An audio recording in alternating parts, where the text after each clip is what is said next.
Alright, so I want to show you, this is the Illustrator file that I created with the boat, and this is how we're going to start out with it. You go to File, click New, and then this new document comes up. You might not have anything in here.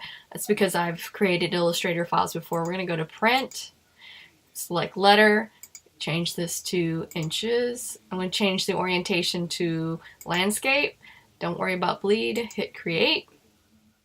And then I'm going to go ahead and File, Place, and I'm going to find this boat image that I'm going to use as a template, as a guide. So I'm going to go to my BC Forms, my lessons, and then graphic design, and then I have Illustrator, and then there's a boat image, and then I'm going to click Place.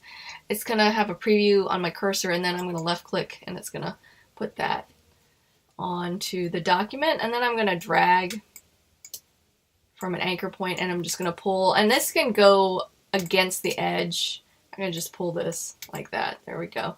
And then I have my layers panel that is out. I'm going to change this actually. Let's do layout view.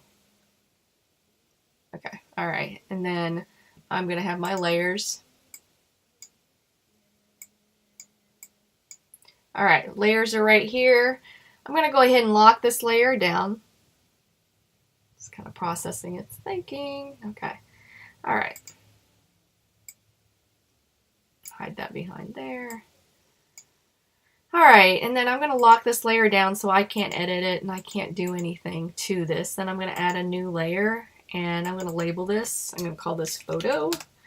And this is going to be called Sky. Okay. So that's the first part.